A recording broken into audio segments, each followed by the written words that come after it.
So we're going to move on to the listeners' letters. Remember, people, if you have a comment, topic suggestion, or a question, anything about the Nevers, anything Whedon related, tweet us at theneverspodcast or send us an email at theneverspodcast@gmail.com and we'll read it in an upcoming letter. Our first letter today is from the badassly named Thorius. Hi everybody, so this is one that just came to me from out of nowhere, and I'm kind of surprised I haven't had anyone talking about it yet. From what little information we have to go on right now, the Nevers sounds something like X-Men meets Penny Dreadful, Victorian-era drama with superpowers. Okay? But something I haven't seen any speculation on is where exactly these powers come from. What form will they take exactly? Given Joss's history with the X-Men, and if you read his run on Astonishing X-Men, you know he can write some great X-Men stories. Could the powers be just the result of a natural leap forward in human biology, or might it be something else? It's fun to think about since we don't know what the show will be like, if things like magic will play a part, or gods who get their kick by screwing around with mere mortals. So there are tons of possibilities. Will the powers be genetic, magical, divine, demonic, a gift from aliens, or something we haven't thought of yet? That's a great question, dude. That is one thing that has been really kind of tickling at the back of my mind for a while now. Just the fact that he's gone with the name The Touched. To me, that implies they've been touched by something or someone. Who exactly is it? Why is the name The Touched just based on kind of Victorian, it's a smart woman, she's a witch, burn her? Or is that kind of a hint as to the actual source of their powers? Well, and who's calling them that? Everyone, I think. No, I mean in the context of the show, do the people say that they refer to them as the Touched? I'm not. While I'm an Anglophile, I'm much more medieval in my is touched kind of lexicon for in the Victorian age for someone not being quite right. You know what I mean? Yeah. I always thought the origin story for where Buffy got her power was captivating. So I'm really looking forward to how this group of girls got their gifts. But I'm gonna go out on a bit of a limb here and say the whole kind of I loved the Buffy sort of origin story. I do hope I would be okay with kind of divine / demonic interference. Gift from aliens, I think, is stretching it slightly. But actually, I'm going to go out on a bit of a limb here and say I would be totally fine if the various different powers came from different sources. Just because they're all developing powers around the same time doesn't necessarily mean they all have to have developed them from the same source. It's correlation, not causation. Yeah. Exactly, man. Exactly. I just feel like I know so little about the Nevers still that everything is just pure speculation. So, which is fun, but it's I don't know, maybe they drink some fluids from Dr. Jekyll's lab, I don't know. Yeah, and the question of the orphanage and Olivia Williams' role in it as kind of the dead mother as Miss Bidwell, and are they empowered at the orphanage, or are they at the orphanage because they're empowered? I mean, is she collecting them? What's going on there? I do quite like the idea that she's playing a kind of Victorian Nick Fury, and she's just going around taking all of the touched and bringing them into one place to kind of keep them safe from us and us safe from them. That'd be a lot of fun. Yeah, I'm super stoked. Demonic kind of goes back to Buffy's power. Genetic goes to River's power. Mutation is Kitty Pryde, who was his favorite X-Men. So love Kitty Pryde. Yeah, so I'm with you. I think aliens is a stretch. And magical kind of has to have a root. It could be magical, but who's doing the magic, Yeah. Or it could be, some Victorian version of science that does not exist currently, That's a good point. Alchemy. It could be like alchemy. Yeah, I was going to say the exact same thing. The problem with that is if you go down that route, it's been done quite a few times. Yeah. Yeah, the alienist, exactly. For sure. Or they could all just have had the same bad milk. Yeah. So the short answer is we have no idea. Yeah. Sorry, Thrice. Great question with a terrible answer. But yeah, the long and the short of it is, I mean, if we had even like some stills or a 5-second teaser to go on, we might be able to give you a good idea. But right now, there's literally nothing to go on. So I mean, we know about the girl with the power of fire. yeah. I think we know a couple others, but they aren't relatable in their powers. They're like completely different. So you may be right. It may be. I mean, I quite like the idea that, for instance, like we know there's the powers, the flame lady. Like maybe if like there was some kind of magical interference, whatever, that gave them those powers, and then the Earth was like, hang on, where are these superheroes coming from? I need to kind of protect myself, kind of antibodies, kind of use humans as antibodies to give them power so they can combat the guys that are sort of a demonic influence or, you know, a extraterrestrial influence. So it's kind of like, although they are all the touched, there's actually kind of, I can't say the good touch and the bad touch, that sounds very wrong. The good powered people who are sort of given their powers by the Earth to try and protect it from the abilities of the bad people that are extraterrestrial. Yeah.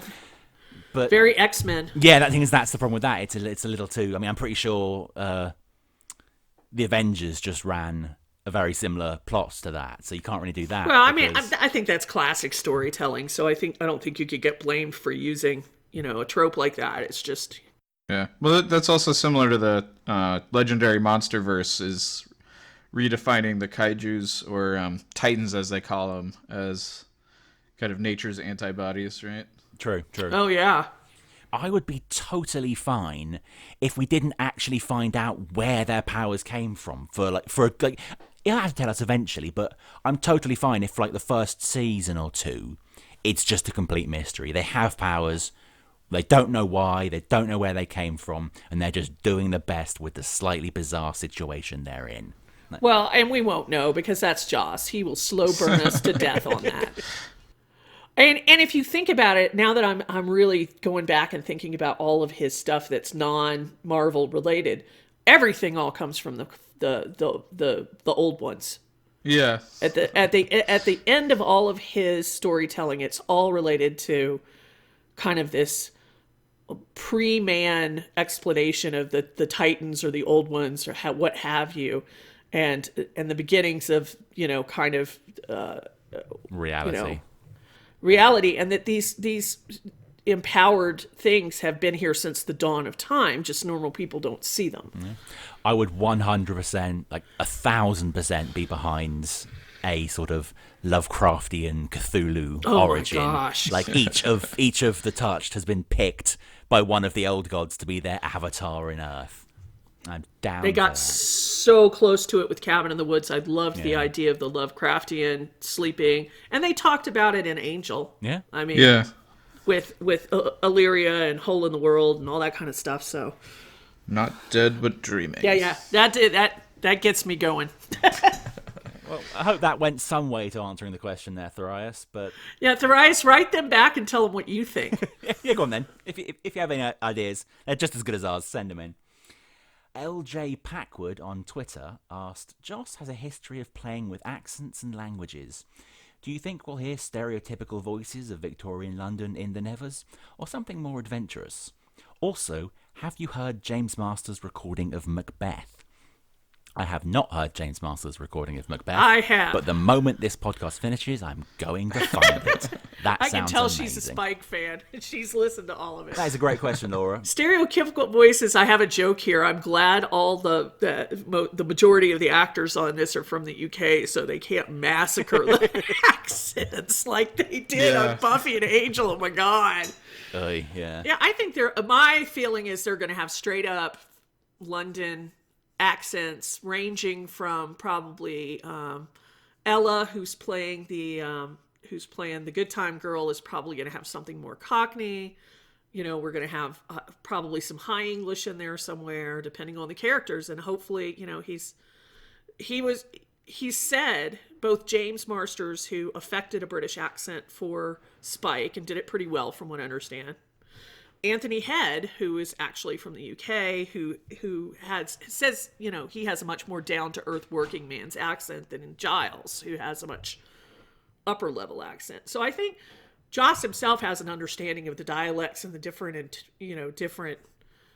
British accents that there are out there, and Irish accents and Scottish accents. So, obviously, I think there's going to be a range. I mean, Tig's actually from the UK, so let's hear what he has to say. I think that's an excellent point. Like, you can have an English accent, but that's a very broad kind of umbrella term. I have a distinct suspicion he will definitely play with, as you said, he has a history of messing with accents and languages.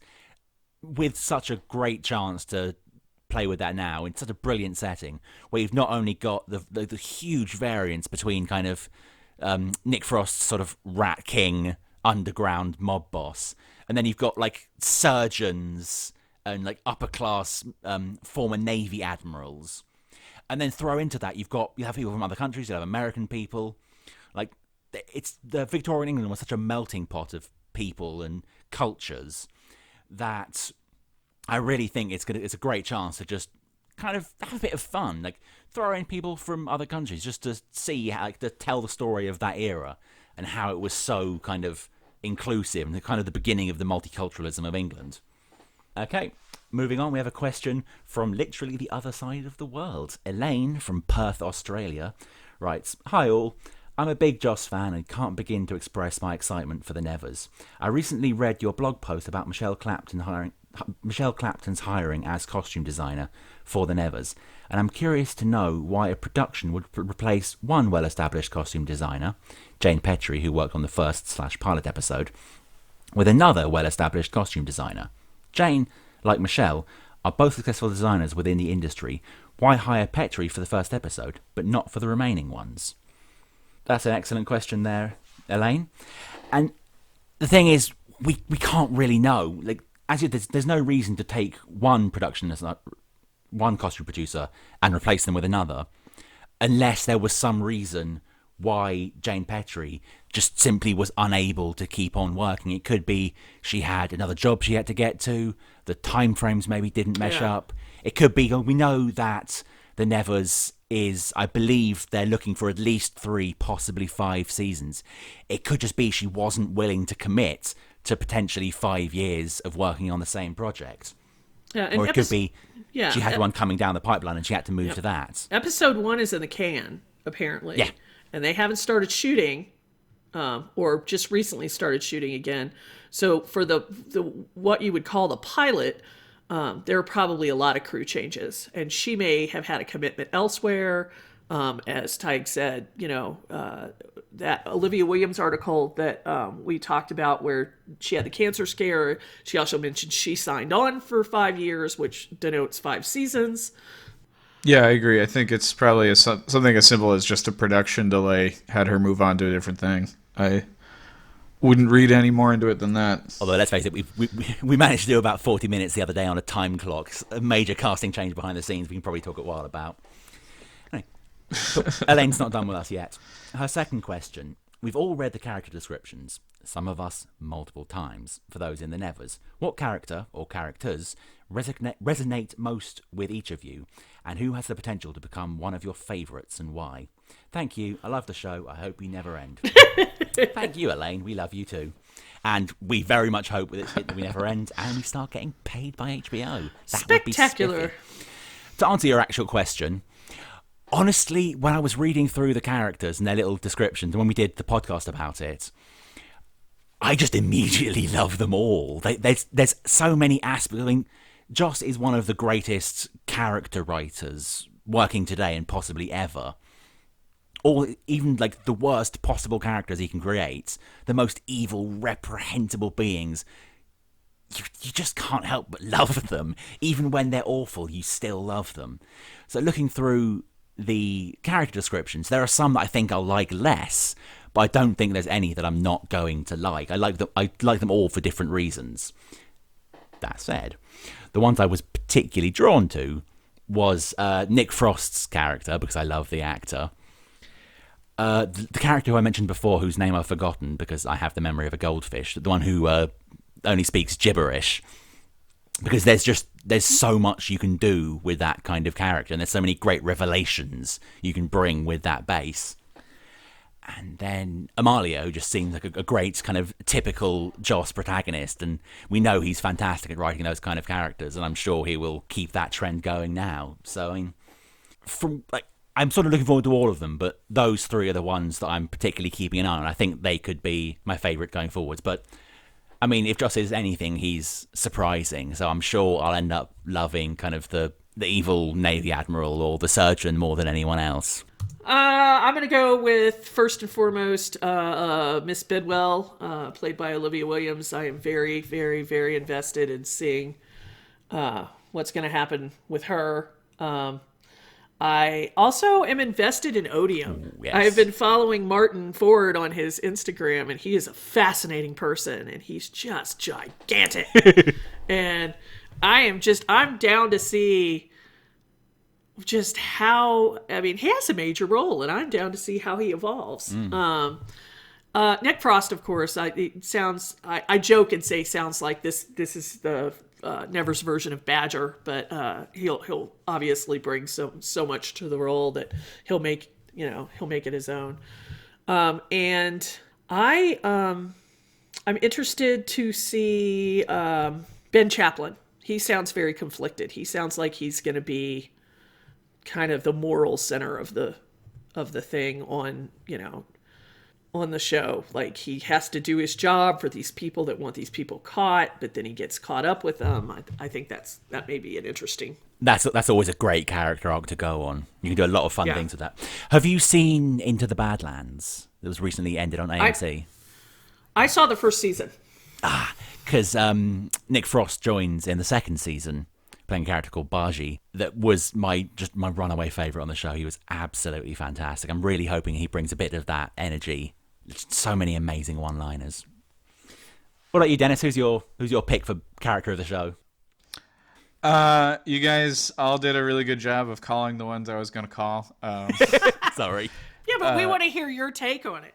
Yeah, I was interested in Nick Frost, first because I like the guy, and I like the name Beggar King sounds really cool to me. Yeah. I was also pumped for Odium because I'm always there for a heavy, and I'm really hoping there's some genuine monster makeup, which is something television has been lacking for a long time. Yes. Yeah. So those were the two I was kind of most interested in, just based on character descriptions and the actors, which, they might not end up being the characters I'm most interested in when the show actually starts. And I also thought Anne Skelly, here's one you guys haven't brought up. Anne Skelly is playing Penitence Adair, just because she's, they say she's a devout yet heretically progressive Irish girl. That sounds interesting to me. Just growing up Catholic, I'm always interested in somebody who's going to be struggling with Catholicism. So yeah, I don't know. It's really too early to tell who will be like real favorite characters. But yeah, give me a monster heavy,